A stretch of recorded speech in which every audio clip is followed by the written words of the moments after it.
Ladies and gentlemen, California is actually setting the tone by making a new law that prohibits cops from using deadly force first.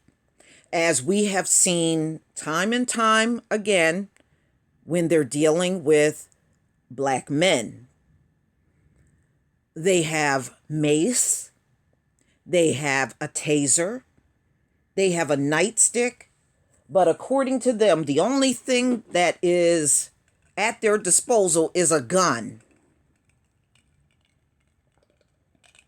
Well, people all across this country, ladies and gentlemen, have been raising all kinds of hell over the fact that these cops are getting away with way too much in shooting unarmed people that are not a threat to them. Resisting arrest without a gun or any weapon should not result in a death. Nice try, but it should not result in a death. Period. You know, they done harped on that to the point where they actually believe that's a good reason. It's not a good reason. It's not a good reason, especially when you're dealing with an unarmed person. And if you went to police training, police academy, they teach you different ways to restrain people. So grabbing the gun should never be a first option when you're handling an unarmed person. So this came out on NPR, August 19th, 2019. New California law says police should kill only when necessary. Ladies and gentlemen, I think California is doing a good thing here. And I hope this spreads all over the rest of the country. It is really another black eye on America, right next to slavery, are these unarmed killings. How do you go to police training and you do not know how to deal with an unarmed person? You should be fired. I'm going to go ahead and play this audio from NPR. Today, California's Governor Gavin Newsom is expected to sign a bill that raises the legal standard for when police can use deadly force. This is in response to the numerous times when deadly police force killed unarmed black men, including Stephon Clark last year in Sacramento. Capitol Public Radio's Ben Adler joins me now from Sacramento. Hey there, Ben. So tell us about this law. What does it actually do? Well, I think it is fair to call it a compromise. The whole debate boils down to two words: necessary and reasonable, and how they're defined. Right now, deadly force is justified if a reasonable officer would have acted similarly in that situation. So in other words, what a typical officer would have done based on his or her training. When the law takes effect in January, that standard will change to when the officer reasonably believes deadly force is necessary.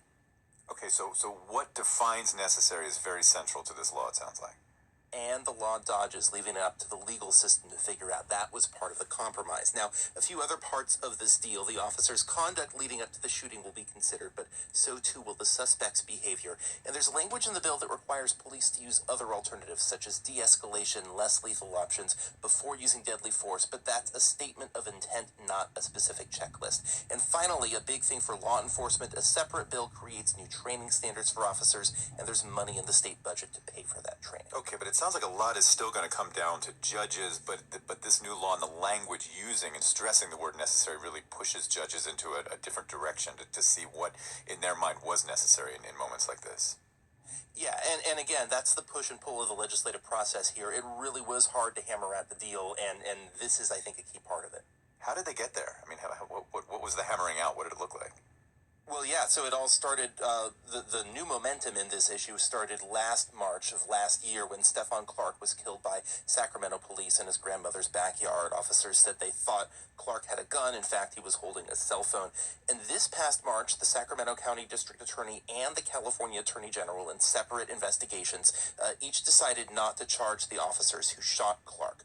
That all led to, both times, to protests in the streets.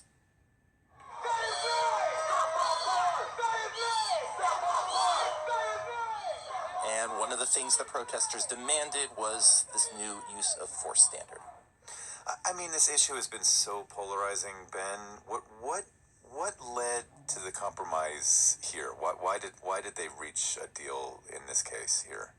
And it took a long time, David, because they started very far apart. The community activists and civil liberties groups said only the necessary standard would force officers to change their behavior, but law enforcement said that would put officers' lives in danger. And a bill first introduced after Clark's death failed last fall. The Democratic leader of the state Senate ordered the two sides to spend the next several months negotiating. Talks broke down several times, and it was only when it became clear that neither side had the votes to get their way that they finally reached a deal. Could this deal be a model for other laws in other states and around the country, Ben? It's really going to be interesting to watch because, of course, California has been known to, have other states follow its lead, right? So just this past weekend, a new state working group in Minnesota held its first hearing on use of deadly force, and that's one of many states I think we'll be watching. Capital Public Radio's Ben Adler. Thanks so much, Ben. You're welcome. Showdown over Brexit. Well, yet another showdown over Brexit, I should say, maybe coming next month in the United Kingdom. Yesterday... Okay, y'all. I have a little bit of misgivings. I think them leaving this up to the police or a judge is a mistake because that's what got us in this in the first place. They're only going to be bias and on the side of the police officer. So I don't know if I got too much confidence. In fact, I have none in them relying on judges who have always sided with cops. They have a track record of only siding in one direction. And the bottom line is, I don't think they really want to resolve this thing, but this is a first bill. I'm sure they can go back in and tweak the bill. Something definitely needs to be done. I think it's a little bit too open-ended for my taste. But hopefully other states will be able to do something. Other states will be able to do something in terms of putting a stop to all of these unarmed shootings because it has gotten to be too much. It really is. And if cops can't handle people unarmed, then some of these people need to be thinned out and not be on the police force at all. I know that these acts are intentional, ladies and gentlemen. One thing I'm not is naive. All of these unarmed shootings are intentional. These cops are not in danger. They're not. But see, they've been using that "I feared for my life" to get out of everything. And that line needs to be struck. Because if you're in that kind of fear, again, why are you on the police force and you're that fearful? Since you are so filled with fear, you don't need to be a cop. And if I was in charge, all of you that are out there talking about some "I feared for my life," I would fire you immediately. Especially when you're dealing with unarmed people and you feared for your life. You need to go. You're unfit to be a cop. Ladies and gentlemen, please tell me what you think. I mean, it's a first step. And a lot of times when these bills come out, they're not always perfect. But A lot of times, this is like a preliminary bill going through. But nevertheless, please tell me what you think. I would love to hear your opinion on this one. Please leave your comment and subscribe. Don't forget to hit on the notification bell. And I'll see you on the next video. Peace, family.